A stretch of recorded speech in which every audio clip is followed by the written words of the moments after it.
ये हफ्ता काफ़ी इंपॉर्टेंट है। इनफैक्ट वीकेंड ही आपका भी बहुत बिजी रहा होगा, क्योंकि एनालाइज कर रहे थे नंबर्स। आईसीआईसीआई बैंक आपके पोर्टफोलियो का इतना इंपॉर्टेंट हिस्सा है। कैसे देखे आपने नंबर्स इस हफ्ते, इस वीकेंड में? तो जी इस वीकेंड में काफी नंबर आए थे। एक तो रिलायंस, एक आईसीआईसीआई बैंक और एक इन्फोसिस, जो तीनों हमारे पास हैं। अब ठीक है, जो भी है, कुछ अप है कुछ डाउन है, बट जनरली हम वीकेंड को इतना पैनिक नहीं करते, क्योंकि आइदर वे हमने सुबह उठ के कुछ करना नहीं होता इन टर्म्स ऑफ बाइंग और selling. But overall I think कि रिजल्ट्स आर नॉट बैड। मतलब ना, इन तीनों की बात नहीं कर रहा मैं, मार्केट की बात कर रहा हूँ।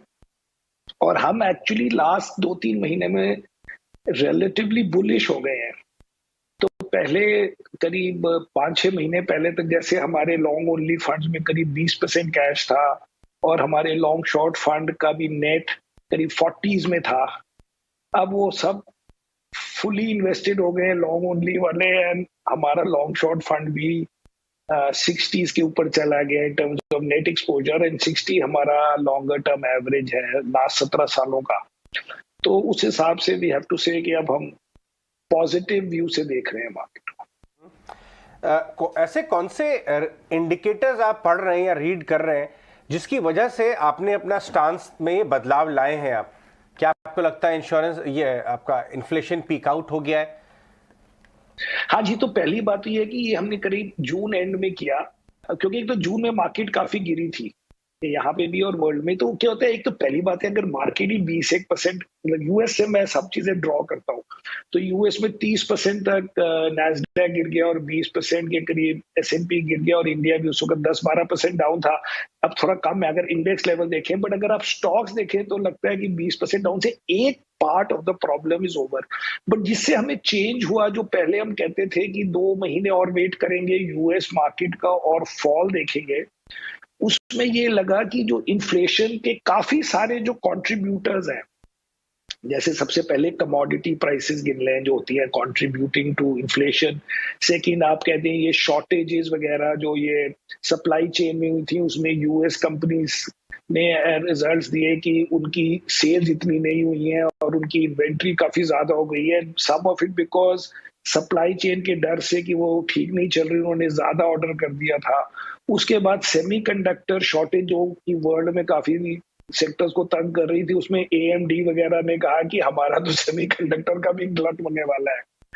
एंड बिकॉज देन उसके बाद ऑयल भी गिर गया। तो अब आपका इन्फ्लेशन नंबर अभी तो हाई है, और अभी जो 27 को यूएस फिर 75 बेसिस पॉइंट भी बढ़ा सकता है, मोस्टली बढ़ाएगा।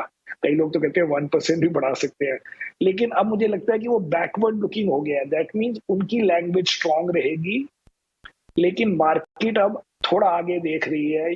और अगर थोड़ा बहुत अभी गिर भी गया तो इतना ज्यादा नहीं होगा कि उससे रिकवर ना हो। तो कभी भी मार्केट तो 5-7% कभी भी गिर सकती है, बुलिश टाइम में, बेयरिश टाइम में। बट अभी मुझे लग रहा है उससे शायद ज्यादा नहीं गिरनी चाहिए। That is the basis. और हम कह रहे हैं कि अब आप हर वक्त नेगेटिव तरीके से ना देखिए, क्योंकि टाइम हो गया। एक तो टाइम की भी बात होती है, काफी चीजें टाइम से ही सॉल्व हो जाती हैं। और अगर आप देखें कि नॉर्मल बेयर मार्केट्स साल 9 महीने इस रेंज में होती है, बेयर मार्केट 3-3 साल नहीं चलती है, बुल मार्केट चलते हैं। बेयर मार्केट में जो होना होता है वो 6-8-9 महीने में हो जाता है। बहुत अच्छी बात बोली। और ये जो आपने बात बोली है ना कि जैसे टिकर को कैसे रीड किया जाता है, टेप क्या कह रहा है आपसे, ये तजुर्बे से ही आता है। इसको आप एकेडमिक फॉर्मूले से नहीं कर सकते। और शायद आपको ये जो सेंस आ रहा है 3 दशक बिताने के बाद की, सही कह रहा हूं मैं?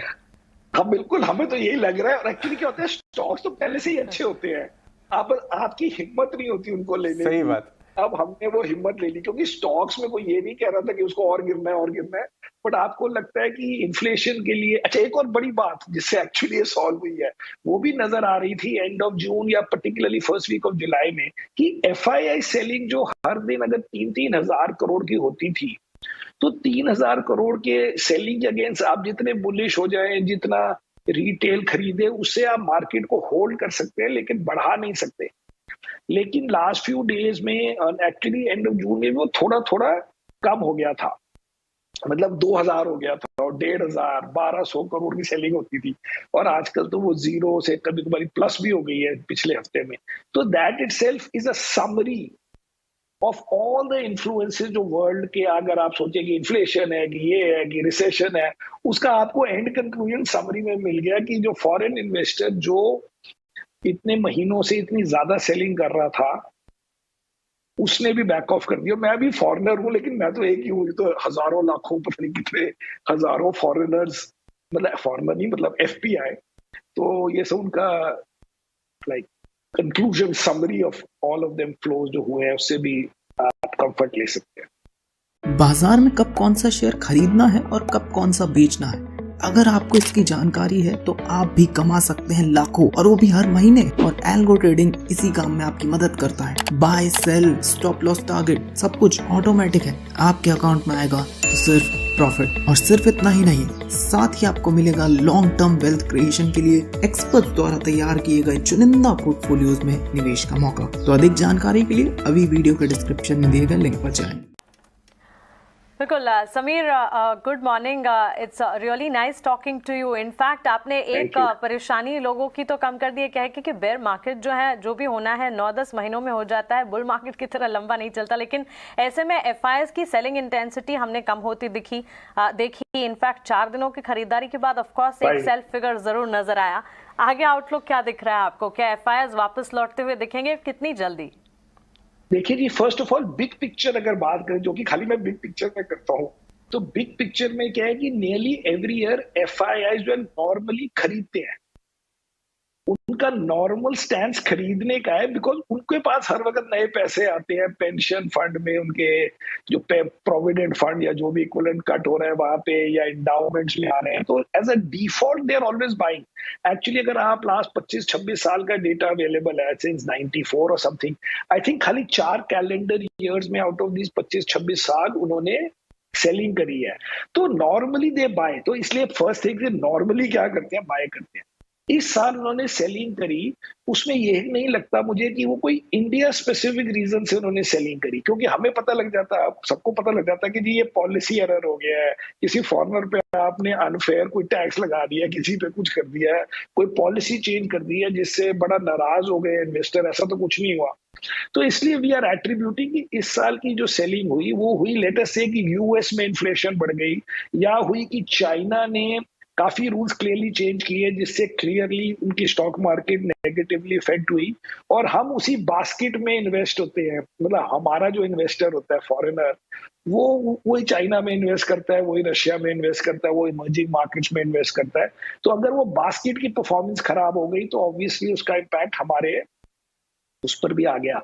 आप सेपरेटली भी देख सकते हैं कि इवन दिस ईयर, जो आज ही आया पेपर में आई थिंक या यस्टरडे, कि 27 बिलियन फॉरेनर्स ने प्राइवेट इक्विटी में डाले हैं, और लास्ट ईयर करीब 56 हाफ ईयर में, और लास्ट ईयर कोई 50-60 बिलियन को डाले थे total private equity plus venture capital वगैरह में। कहने का मतलब है वही फॉरेनर है। इट्स जस्ट दैट कि मैं पब्लिक मार्केट करता हूँ, कोई और उसका फंड मैनेजर प्राइवेट इक्विटी करता है और कोई और फंड मैनेजर वीसी करता है, बट एंड में वो इन्वेस्टर्स वही पेंशन फंड, वही इंडाउमेंट, वही रिच पीपल हुए, फैमिली ऑफिसेस वगैरह होते हैं। तो इसलिए उन्होंने इंडिया को तो किसी तरीके से राइट ऑफ नहीं किया, अगर इस साल में भी वो हाफ ईयर में प्रोपोर्शनेटली पैसे डाल रहे हैं, तो इसका मतलब है प्लस माइनस 3-6 महीने एफआईआईज अपने पुराने स्टैंड पे चले जाएंगे, विच वाज कि always they are normally buyers. अगर बाय नहीं भी कर रहे शुरू में, कम से कम इस टाइप की सेलिंग का तो बिल्कुल लॉजिक नहीं रहेगा, मुझे लगता है थोड़े महीनों में उससे स्टार्ट हो जाएगा काम। अभी तो हम बाइंग को छोड़िए, अभी हम कहते हैं सेलिंग मत कीजिए, बाकी हम संभाल लेंगे। बिल्कुल समीर, एक सवाल ये उठ के आ रहा है कि अब जैसा कि आपने ये बताया और कुछ स्टडीज भी ये कह रहे हैं कि इन्फ्लेशन जो है वो इशू नहीं है, अब स्टांस बाजार का शिफ्ट हो रहा है ग्रोथ, क्वालिटी ऑफ ग्रोथ। हमारे जैसे बाजारों में कितनी ग्रोथ वर्सेस बाकी जगह डी ग्रोथ, ये ग्रोथ के मुद्दे पे आपका क्या व्यू है? और आपके जो पोर्टफोलियो कंपनीज हैं, जब आपने उनको आपने ग्रोथ के लेंस से देखा, तो क्या अच्छी हेल्दी ग्रोथ दिख रही है या थोड़ी इंपैक्टेड हुई नजर आ रही है? नहीं जी, फर्स्ट ऑफ ऑल मैं ये नहीं सोच रहा हूं कि अगर मार्केट बहुत गिर रही थी और अब क्योंकि नहीं गिर रही है तो एकदम बड़ी शार्पली उसको बढ़ना है। वो बहुत इंस्टेंसेस में होता है जिसमें after a bear market suddenly कुछ एक्सटर्नल हेल्प आ जाए। जैसे नॉर्मली बेयर मार्केट के बाद जो शार्प रैलीज हुई हैं वो हुई थी क्योंकि फेडरल रिजर्व ने आके बचाने की कोशिश की और इंटरेस्ट रेट बड़े काट दिए या लिक्विडिटी इंजेक्शन कर दी या बैंक्स को पैसे दे दिए। वो सब तो अब होगा नहीं क्योंकि अभी तो प्रॉब्लम उनकी तरफ से ही है इन द सेंस। तो और एक और तरीके से देखें तो इंडियन मार्केट भी बहुत ज्यादा नहीं गिरी है, तो इसलिए मुझे शार्प रैली नहीं लगती है। मुझे ये नहीं लगता कि अब 10% बढ़ जाएगी 2 महीने में। अभी मेरे का खाली स्टेज है कि वो गिरना बंद हो गई है मेरे हिसाब से, प्लस माइनस, मतलब थोड़ा बहुत ऊपर नीचे होगी बट शार्प फॉल नहीं होगा। But I don't expect a sharp rally.